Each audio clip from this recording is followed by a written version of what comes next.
नमस्कार,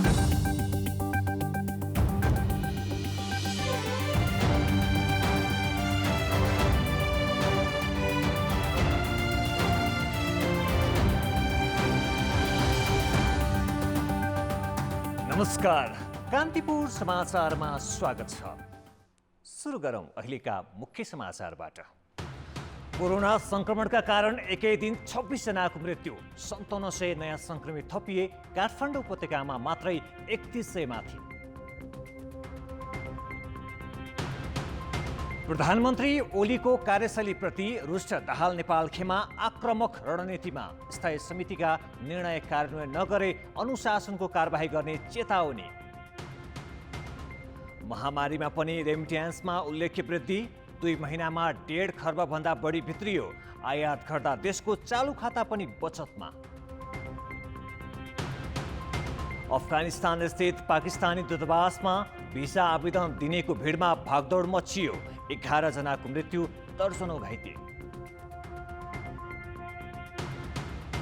र champions लिगमा real Madrid शाख्तार डोनेट्स्कसँग भिड्ने। Atletico मड्रिडसँग प्रतिस्पर्धा गर्दै बायर्न म्युनिखले उपाधि यात्रा सुरु गर्ने।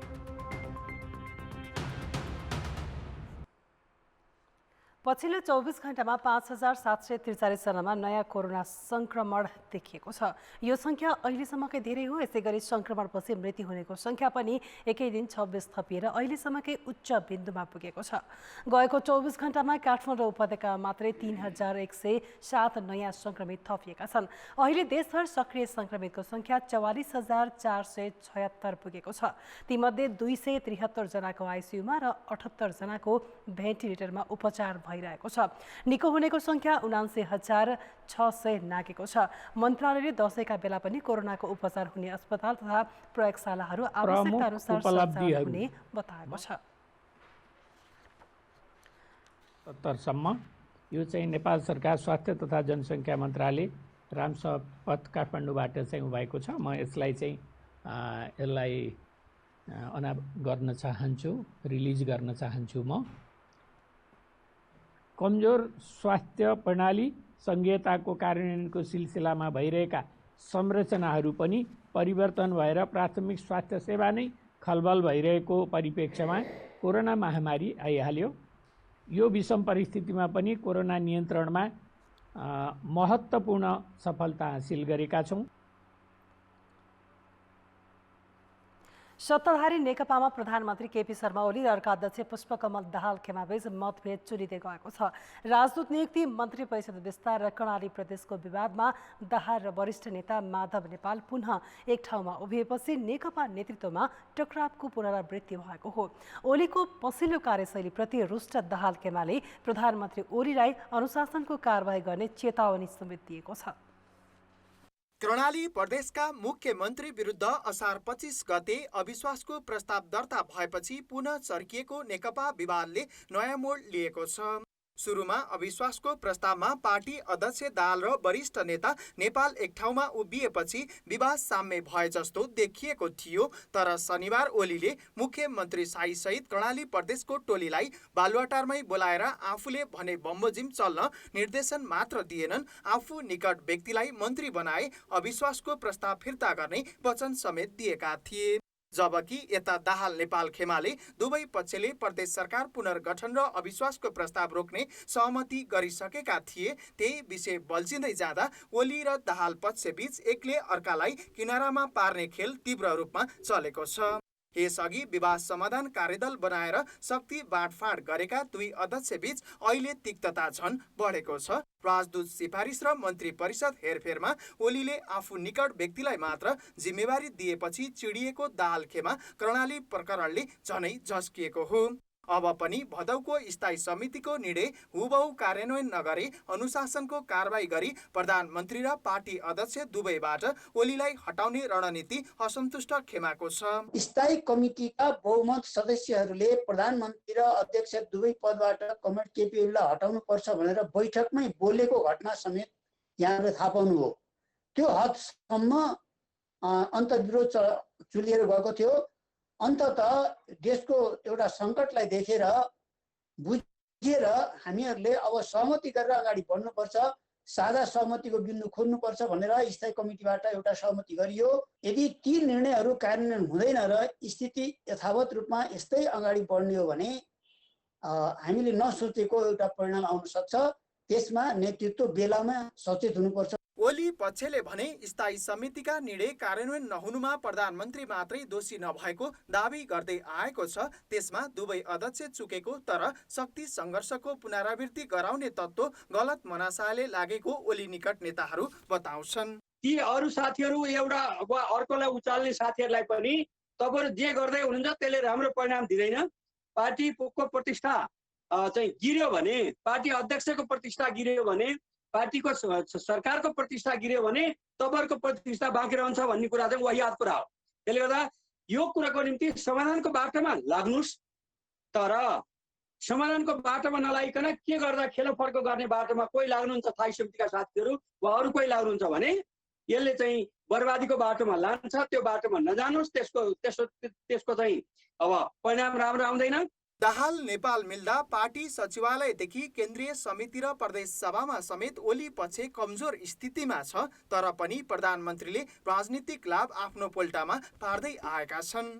त्यसमा दाहाल र नेपाल पक्षले सुरुदेखि नै चित्त बुझाएको छैन। असार 10 मा सुरु भई भदौ 26 मा सकिएको स्थायी समिति बैठकमा पनि ओली विरुद्ध बहुमत सदस्य खनिएका थिए। त्यसपछि ओली नसुध्रिएको निष्कर्षमा पुगेको दाहाल नेपाल पक्ष अब बहुमतको निर्णयबाट दुवै जिम्मेवारी खोज्ने सम्मको रणनीतिमा जुटेको हो। कान्तिपुर समाचारका लागि बाबुराम तिमिल सिन्हा, काठमाडौँ। लोकतन्त्रमा राजनीतिक दल र त्यसका नेताको दायित्व धेरै हुन्छ। खास गरी नागरिकलाई व्यवस्थाप्रति आकर्षित गर्नेदेखि जनतामा सकारात्मक सन्देश प्रवाह गर्ने र अप्ठ्यारो अवस्थामा आशा जगाउने सम्मको काम समेत दलहरूको हो। तर हामी कहाँ भने ठिक उल्टो भइरहेको छ। हालैका केही घटना हेरौँ। कोरोना महामारीले जनतालाई अत्याइरहेको बेला संसद ठप्प छ। कामै नगरे पनि सांसदहरूले दशैं भत्ता भने थापे र चर्को विरोध भएपछि फिर्ता गर्ने लहर चल्यो। जबकि जनताले उपचार नपाइरहेका बेलामा सांसदहरूले घरैमा बसेर भत्ता थापेको खबर सञ्चार माध्यममा नआएसम्म कसैले पनि म लिन्न भनेका थिएनन्। यसअघि वैशाख 8 गते राजनीतिक दल विभाजन र संवैधानिक परिषदमा सामान्य बहुमतको निर्णयबाट अघि बढ्न मिल्ने गरी सरकारले अध्यादेश जारी गर्यो। त्यो पनि चौतर्फी विरोध चर्केपछि 12 गते नै निर्णय फिर्ता गर्न बाध्य भयो। त्यसै बेला प्रतिनिधि सभामा चुनाव हारेका नेकपा उपाध्यक्ष वामदेव गौतमलाई संसदमा ल्याएर प्रधानमन्त्री बनाउन संविधान नै संशोधन गर्न कार्यदल बनाइएको थियो। भित्रभित्रै गरिएको तयारीबारे सर्वत्र विरोध भएपछि नेकपा पनि पछि हट्नु पर्यो। जनप्रतिनिधि र निर्वाचित सरकार नै बारम्बार विधि र पद्धति उल्लङ्घन गर्दै गलत काम गर्ने र विरोध भएपछि मात्र पछि हट्ने प्रवृत्तिले जनतामा वितृष्णा बढिरहेको छ। यो सबै प्रवृत्तिलाई समग्रमा हेर्दा मैले के देख्छु भने राजनीति नै सम्पूर्ण रूपमा पतन भएको छ। राजनीति किन गरिन्छ भन्ने त्यसका मूल्य मान्यता नै पतन भएका छन्। त्यही पतनको अभिव्यक्ति यस्ता घटनाहरूबाट देखिएको हो र धेरै नै वर्ष भइसक्यो। अब विगत केही वर्षमा र खास गरी कोरोना सुरु भएपछि त झन् त्यो बढी उजागर भएको छ कि हाम्रा नेताहरू, राजनीतिक कार्यकर्ताहरू राजनीतिमा लाग्नु भनेको जनताको सेवा गर्न, देशको सेवा गर्न होइन कि आफैलाई कमाउनको लागि मात्रै हो भन्ने स्थापित नै भयो। र त्यही राजनीतिको जुन पतन भएको एउटा तस्बिर छ त्यसैको अर्को एउटा कुरूप बिम्ब हो जस्तो लाग्छ मलाई। जनताको हित तथा प्रजातान्त्रिक मूल्य मान्यतामा प्रतिकूल हुने गरी राजनीतिक नेतृत्वले आफ्नो स्वार्थ पूरा गर्न खोज्ने प्रवृत्ति यस अघि पनि हुँदै आएका छन्। स्थानीय तहका जनप्रतिनिधिले संविधान विपरीत तलब लिन थालेपछि सर्वोच्च अदालतले नै रोक्नु परेको थियो। आफ्नै तजबिजीमा निर्वाचन क्षेत्रमा सांसदहरूले बाँड्ने रकमदेखि सांसदहरूले लिने अरू धेरै सुविधा पनि बारम्बार विवादमा परेका थिए। पुरानो इतिहास हेर्ने हो भने सांसदहरूलाई गाडीमा भन्सार छुट दिने 2053 सालमा शेरबहादुर देउबा सरकारको निर्णयले चरम व्यथिति निम्त्याएपछि फिर्ता गर्नु परेको थियो। राजनीतिक नेतृत्वमा आखिर कार्यशैली सुधार्ने भन्दा थप मैमत्त हुने प्रवृत्ति किन बढ्दैछ त? पछिल्लो दिनमा देखिएको प्रवृत्तिले व्यवस्थामाथि ठुलो सङ्कट ल्याउन सक्छ। राजनीति एउटा विशुद्ध पेसाको रूपमा विकास भएको हुनाले त्यहाँ चाहिँ लोकतान्त्रिक संस्कारको एकदमै कमी देखिन्छ। जबसम्म लोकतान्त्रिक संस्कार चाहिँ राजनीतिक दलहरूमा र राजनीतिक गर्ने व्यक्तिहरूमा लोकतान्त्रिक संस्कारको विकास हुँदैन, तबसम्म प्रजातन्त्र बलियो हुँदैन र यसले ठुलो चाहिँ सङ्कट चाहिँ भोलिको एउटा व्यवस्थाप्रति लोकतन्त्रप्रति नै ठुलो सङ्कट ल्याइरहेको छ। अहिले मान्छेले विश्वास गर्न छोडिसके। दलहरूकै अकर्मण्यताका कारण बारम्बार लोकतन्त्र र जनताका अधिकार खोसिएका छन्। यसको जग दलीय नेतृत्वको अकर्मण्यता र नेताहरूको व्यवहार नै देखिँदै आएको छ। हरेक पटक सङ्कटमा पर्दा गल्ती नगर्ने कसम खाने नेताहरू सत्ता र शक्तिमा पुगेपछि भने पुरानै रवैया देखाउँदै आएका छन्। यो प्रवृत्ति जुनसुकै बेला पनि उनीहरूकै लागि घातक हुन सक्छ र लोकतन्त्रलाई सुदृढ बनाउन पनि यिनकै व्यवहार चुनौती बनेका छन्। कान्तिपुर समाचारका लागि डिपी उपाध्याय, काठमाडौँ। प्रमुख प्रतिपक्षी दल नेपाली काङ्ग्रेसले सरकारले कोरोनाको उपचारमा शुल्क लिने निर्णय फिर्ता नगरे कर नतिर्ने अभियान चलाउने चेतावनी दिएको छ। प्रवक्ता विश्वप्रकाश शर्माले यदि सरकारले नागरिकको उपचार नगर्ने हो भने जनताले पनि कर तिर्दैनौ भन्न सक्ने बताए। यस विषयमा पार्टी बैठकबाट औपचारिक निर्णय गरी नसकेको भए पनि सरकारले कोरोनाको उपचारमा शुल्क लिने निर्णय फिर्ता नगरे कर नतिर्ने संस्थागत निर्णय गर्न बाध्य हुने शर्माको भनाइ छ। जब जनता चाहिँ प्रतिकूलता बिहोरिरहन्छन्, भेन्टिलेटर नपाएर तड्पिरहन्छन्, प्रधानमन्त्रीजी मन्त्रीको सङ्ख्या बढाउनुहुन्छ, भेन्टिलेटर बढाउनुहुन्न, मन्त्रीलाई थप्दै जानुहुन्छ, आइसोलेसन थप्नुहुन्न, अनि जनता अस्पतालमा छटपटेर मर्ने अवस्था हुन्छ र सरकार उपचार गर्दिन भन्छ, अदालतको पनि सुन्दिन भन्छ, मिडियाको पनि सुन्दिन भन्छ। त्यो बेलामा स्वाभाविक छ कि जनस्तरबाट व्यापक रूपमा नो ट्रिटमेन्ट नो ट्याक्स, यदि मैले तिरेको पैसा मेरो उपचारमा खर्च गर्न तिमी तयार हुन्छौ भने तिमीले कर किन तिर्ने भनेर जनदबाव बढ्नु स्वाभाविक हुन्छ भनेर हामीले सरकारलाई चेतावनी दिएका हौँ र त्यो दिशातर्फ मुलुक बिस्तारै जान सक्छ। चाँडै सच्चिनतर्फ लाग्नुहोस् प्रधानमन्त्रीजी, संवेदनशील बन्नुहोस् भनेर। यसअघि असार मसान्तमा लकडाउनकै बीच सरकारले कर तिर्न ताकेता गरेपछि काङ्ग्रेसले कर नतिर्न अपिल गरेको थियो। ब्रेकपछि समाचारमा पुनः स्वागत छ। कैलालीमा 2 जना सुरक्षाकर्मी तस्करबाट मारिए। सीमा नाकामा अपराध नियन्त्रणमा गर्न पुगेका सुरक्षाकर्मी आफै मारिनु सामान्य विषय होइन, जहाँ गृह मन्त्रालय मातहतकै सशस्त्र प्रहरी बल पनि तैनात हुन्छ। अझ बैलगाडामा केराउ तस्करी गर्ने समूहले समेत चुनौती दिन सक्ने सीमा क्षेत्रमा सुरक्षा व्यवस्था कति फितलो रहेछ भन्ने पनि प्रश्न उब्जाएको छ। कैलालीमा नेपाल प्रहरीका सहायक निरीक्षक गोविन्द विक र जवान रामबहादुर साउद गत शनिबार तस्करबाट मारिए। तस्करीको निगरानी गर्न 10 गजा पुगेका सुरक्षाकर्मीमाथि ज्यानै लिने गरी आक्रमणमा उत्रनीहरू ठुलै आपराधिक समूह थिएनन्। प्रहरीले अहिलेसम्म सङ्कलन गरेको विवरण अनुसार त्यो समूह बैलगाडामा केराउको दाल भारततिर तस्करी गर्न अभ्यस्त थियो। कैलाली जिल्लाको सिमानामा मात्रै नेपाल प्रहरीका 10वटा चौकी छन् भने अर्धसैन्य सुरक्षा फौज सशस्त्रका 12वटा पोस्टहरू छन्। अन्तर्देशीय सङ्गठित अपराधदेखि लागु औषध, मानव तस्करी तथा सीमा क्षेत्रमा हुने गम्भीर अपराधसम्म रोक्न तैनात गरिएका सुरक्षाकर्मी नै सामान्य केराउ तस्करबाट नै मारिने अवस्था कसरी आयो? गम्भीर प्रश्न बनेको छ। कैलालीको घटनाले गृह मातहतका 2 सुरक्षा संयन्त्रलाई एकसाथ परिचालन गरे पनि सिमानामा उपस्थिति कति कमजोर छ भन्ने यस घटनाले प्रश्न पारेको छ। सुरक्षा अधिकारीहरूले भने बल्ल सशस्त्र र नेपाल प्रहरीका संयुक्त गस्ती आवश्यक ठानेको छ। अहिले यो घटना घटिसकेपछि प्रणालीको कमान्डमा केही स्ट्रेन्थहरू थपेका छौँ र अन्य सुरक्षा निकाय भन्दा पनि अब अहिलेको हकमा सशस्त्र प्रहरी, सीमा सशस्त्र जुन सुरक्षामा खटिनु भएको छ उहाँहरूको पनि संयुक्त सहकार्य र समन्वयमा चाहिँ हामीले बोर्डरको गस्ती पट्रोलिङ सुचारू भइरहेको बेहोरा म यहाँहरूलाई अहिले तत्कालका लागि यति जाहेर जानकारी गराउन चाहन्छु। यो त घटना भएपछि स्थानीय स्तरमा भएको प्रयास हो। गत जेठमा सर्लाहीमा सीमाबन्द भएका बेला जबरजस्ती नेपाल प्रवेशका नाममा नेपाली सुरक्षाकर्मीमाथि आक्रमण भएको थियो। सशस्त्र प्रहरी बलले जवाफी कारवाही गर्दा एक भारतीयको ज्यान गयो।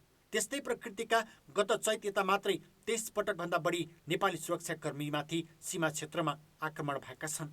अधिकांश घटना ठुला अपराधीसँगको घम्साघम्सी होइन, खासै चुनौती दिन नसक्ने हैसियतका समूह संलग्न छन्। एकातिर सिमानामा सुरक्षाका लागि भन्दै सशस्त्रमा सीमा चौकी बढाइएको छ भने सुरक्षा प्रणाली किन कमजोर भयो भन्नेतर्फ समीक्षा हुन सकेको छैन।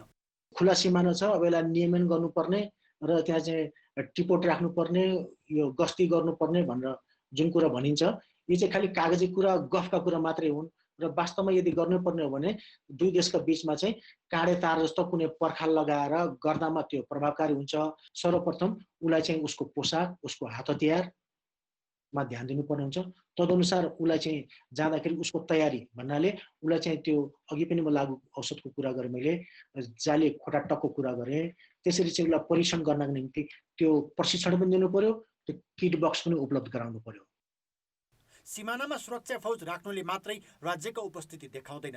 सुरक्षा व्यवस्था प्रभावकारी बनाउन सकियो भने मात्र त्यसले महत्त्व राख्छ। त्यसैले एकपटक सीमा सुरक्षा व्यवस्थामाथि गहन समीक्षा गर्ने कि? कान्तिपुर समाचारका लागि कैलालीबाट टेकराज जोशीका साथमा रमेश धमला, काठमाडौँ।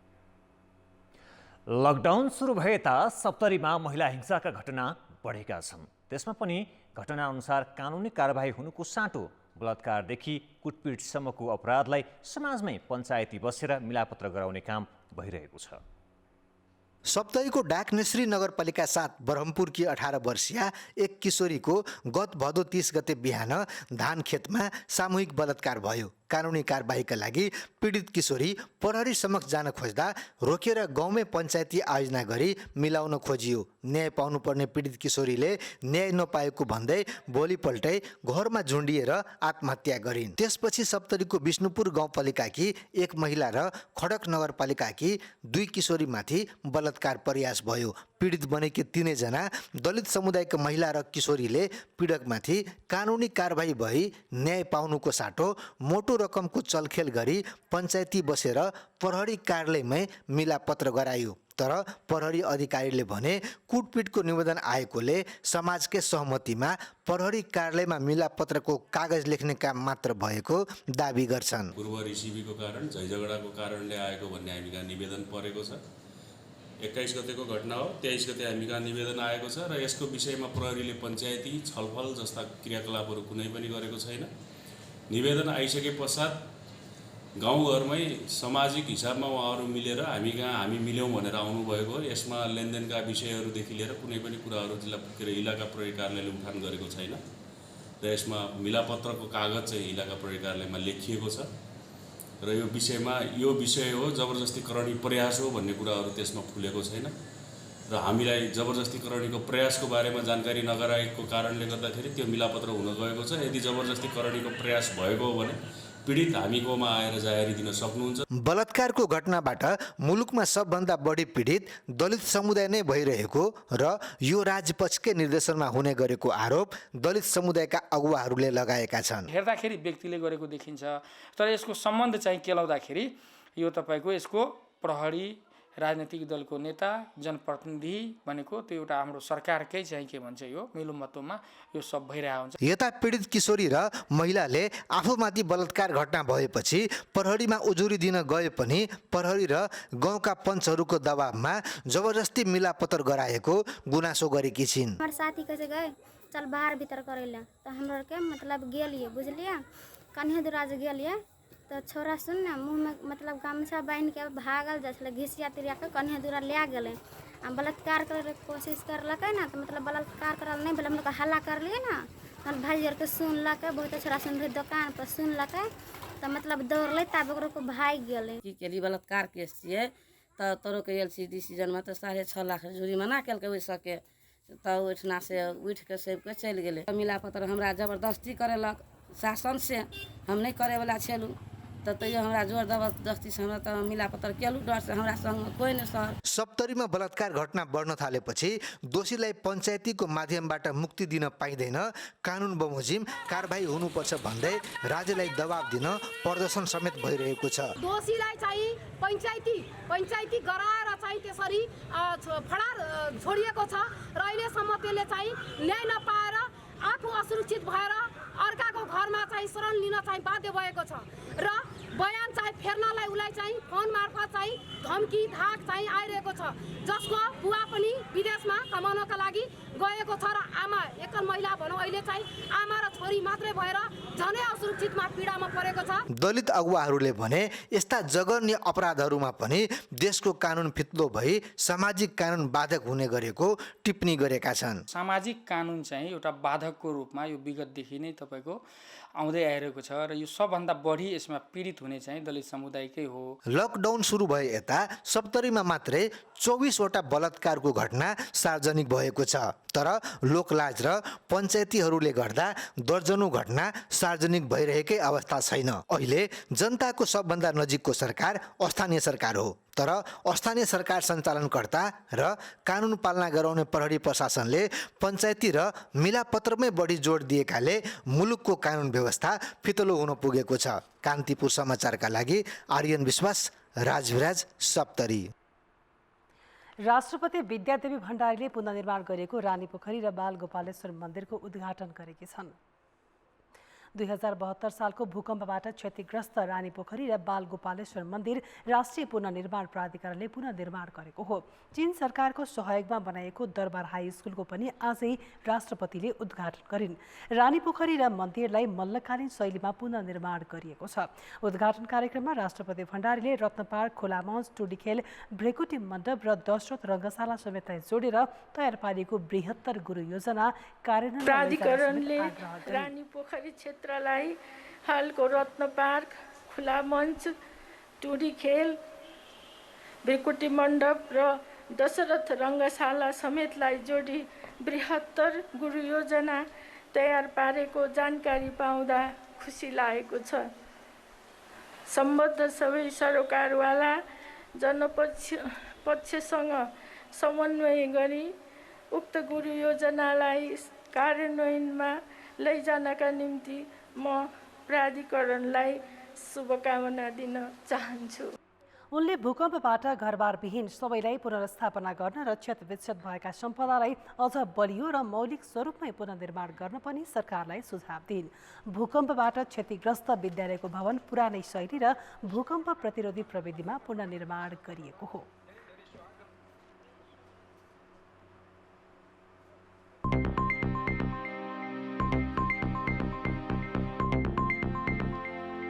कोरोना महामारीका बीच पनि विदेशबाट आउने रेमिट्यान्स बढेको छ।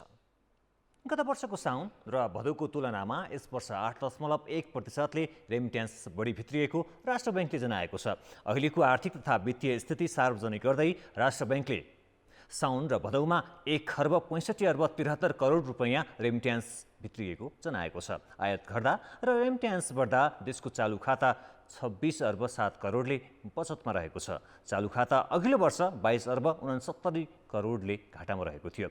त्यस्तै अघिल्लो वर्ष 8,73 मात्रै रहेको शोधनान्तर बचत अहिले 67,63 रुपैयाँले बचतमा छ। यो बीचमा विशेष गरी विप्रेषण आप्रवाह गत वर्षको भन्दा राम्रो रहेको 8%ले गत वर्षको 2 महिना भन्दा यो वर्षको 2 महिनामा 8%ले विप्रेषण आप्रवाह बढेको छ भने आयात 22%ले घटेको छ। यसरी आयात घट्ने र विप्रेषण आप्रवाह बढ्ने कारणले गर्दा चालु खाता बचतमा रहन गएको छ र त्यसैको परिणामस्वरूप हाम्रो शोधनान्तर स्थिति पनि उल्लेख्य बचतमा रहेको छ। महँगीले उपभोक्ताको ढाड सेकिए पनि मुद्रास्फीति भने घटेको देखिएको छ। गत वर्षको 6.16% घटेर अहिले 4.52% कायम भएको राष्ट्र ब्याङ्कले जनाएको छ। सरकारले तोकेको मूल्यमा किसानबाट धान खरिद गर्ने सहकारीले प्रति क्विन्टल 112 रुपैयाँ अनुदान पाउने भएका छन्। बिचौलियाले सस्तोमा धान खरिद गरी भारत निकासी गर्न थालेपछि सरकारले किसानलाई तोकिएकै मूल्य दिने र सहकारीलाई अनुदान दिएर खरिद गर्न प्रोत्साहन गर्ने निर्णय गरेको हो। सहकारी संस्थाहरूले खरिद गर्न समय लाग्ने भएपछि किसानलाई फाइदा हुने गरी तत्कालै सहकारी मार्फत धान खरिद गराउने निर्णय भएको कृषि तथा पशुपक्षी मन्त्रालयले जनाएको छ। धान खरिदमा करिब 200 सहकारी संलग्न हुने र झन्डै 12 करोड रुपैयाँ राज्य कोषबाट सहकारीमा जाने अनुमान मन्त्रालयको छ।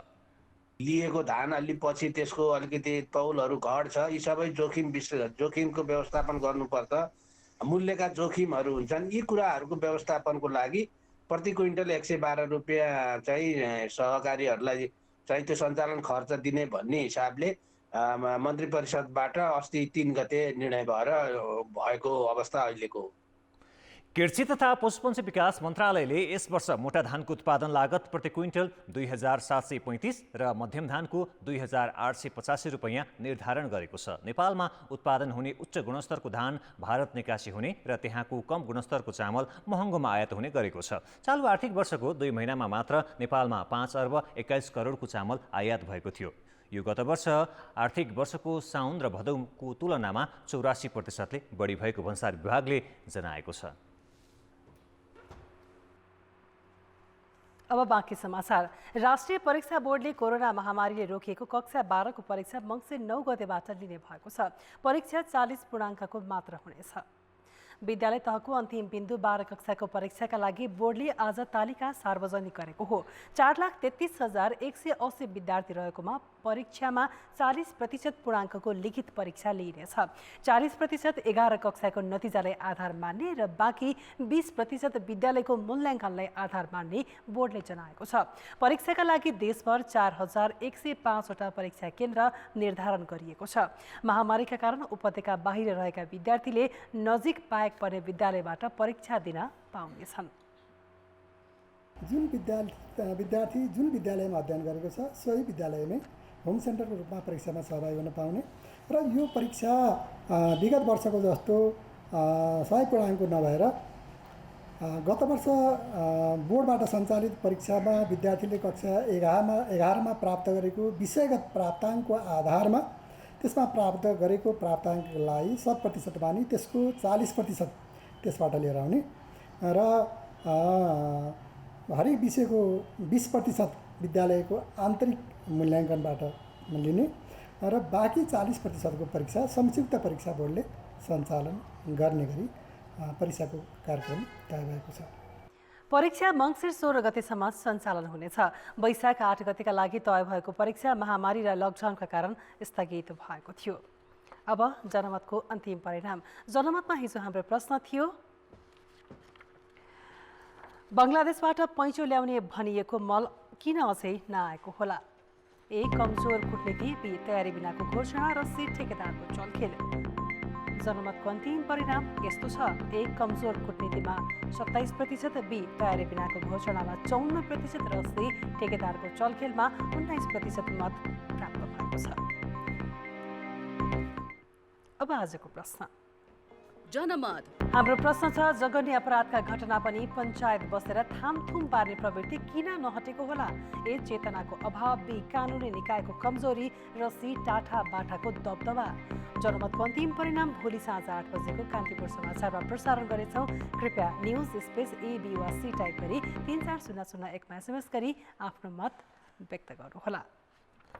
मुलुकभर विजया दशमीको चहल पहल भइरहँदा ललितपुरको दक्षिणी भेग खोकनामा भने बेग्लै रौनक छ। खोकनाका बासिन्दाले न घट स्थापना गर्छन् न त दसैँ नै मनाउँछन्, बरु यसै बेला परम्परागत सांस्कृतिक सिकाली जात्रा हर्षोल्लासका साथ मनाउने गर्छन्।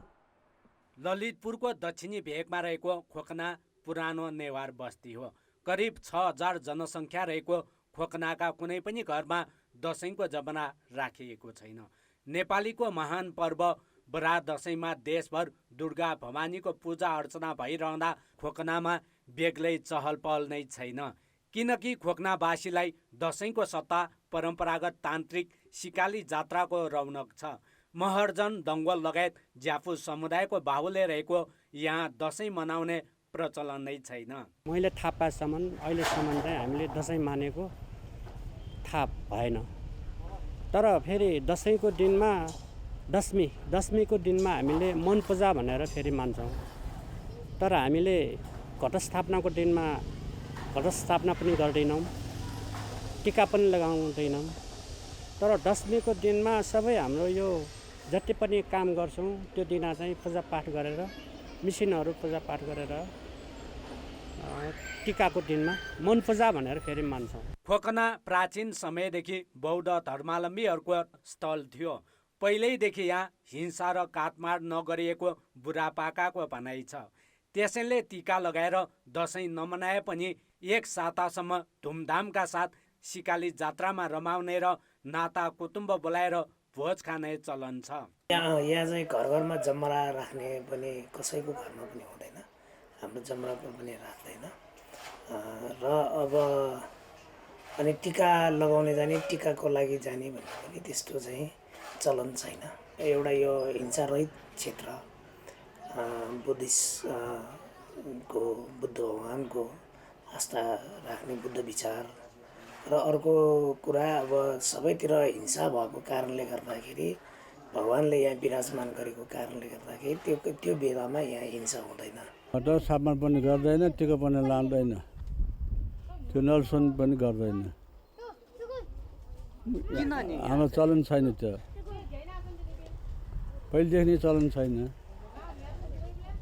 आज पूजा त गर्छ, त्यो मात्रै गर्दैन, पर्दैन हाम्रो। भनेपछि यो सिकाली जात्रा मनाएर नै हर्ष उल्लासका साथ दसैँ जस्तै मनाउँछ हो कि? यसो दसैँ मान्छ, मन पर्छ भनेर मान्छ, यो टिकासका लाउने चलन छैन। गत स्थापनादेखि अष्टमीसम्म खोकनावासीले सिकाली जात्रा मनाउने भएकाले झट्ट हेर्दा दसैँको जस्तै रौनक देखिन्छ। दसैँको दिन टिका नलगाए पनि खोकनामा मन पूजा भन्ने गर्ने चलन छ। कान्तिपुर समाचारका लागि क्यामेरामा रूपो कोइरालाका साथ नारायण किलम्बु, ललितपुर, खोकना। अब जनताका आवाज हामीले आज विराटनगरमा सोधेका छौँ, यसपालिको दसैँ कसरी मनाउँदै हुनुहुन्छ? जनताको आवाज। जति छन् घरमा त्यतिसँगै बस्ने गर्ने साधारण। अब अन्त जाने कार्यक्रम हाम्रो केही पनि भएन। टाढाका मान्छेहरू अलिक टाढा पनि छन्, आउँदैनन्। उनीहरू पनि बुझेकै छन्। अब आफै घरमा छोराछोरी नाता नातिनी चाहिँ बसेर मनाउने हो। परिवारभित्र मात्रै दसैँ मनाउने, टिका थाप्ने, आशीर्वाद लाउने, त्योभन्दा परतिर हामी छेउकै छिमेकी घरमै ठुलो बुवाको घर अथवा काकाको घर होस् किन नहोस्, तर त्यहाँसम्म पनि हामी नपुग्ने। कोभिडको महामारीको बिचमा पनि जतिपय कुराहरू चाहिँ हामीले नियमहरू पालना गर्नुपर्छ, त्यसलाई पालन गरेर चाहिँ हामी दसैँ मनाउने। यसपालि चाहिँ कसैकोमा नजाने, दसैँ आउँछ जस्तै छैन। गाउँघर यसो वरपर हेर्दाखेरि न आर्थिक पिछा आफूसँग त्यो पनि छैन। मम्मी ड्याडी दाजुभाइहरूसँग मात्र सीमित रहेर, घरबाट पनि बाहिर नरहेर, बजारहरू पनि काहीँ नगएर भिडभाडमा गएर शान्त रूपमा शान्त वातावरण मनाउन चाहन्छु। डर छ, घरमै बस्ने, फ्यामिली बस्ने, बाहिर चाहिँ नजाने। यसपालिको दसैँ त्यस्तै परिवारसँगै बसेर रमाइलो गरे मात्र हो। आफूलाई पनि लागेको हुनसक्छ, थाहा नभएको हुनसक्छ कोरोना होइन, उहाँहरूलाई पनि सार्नु नपरोस्, आफूलाई पनि नसरोस् भन्ने हिसाबले चाहिँ घरमै सामान्य तरिकाले चाहिँ मनाउने। एक ठाउँ सासूका जान्छ, अरू ठाउँ कहीँ पनि जाइँदैन र अरूले पनि घरमा भर्सक नआउनु भन्ने सूचना दिइसकेको छ मैले।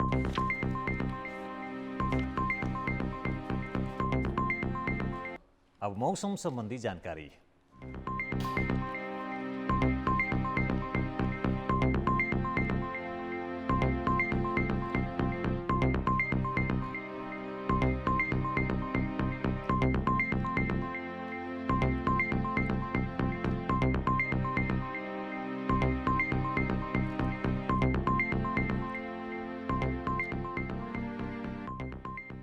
कान्तिपुर समाचार अहिलेलाई सकियो। कान्तिपुर टेलिभिजन हेर्दै गर्नुहोला। नमस्ते।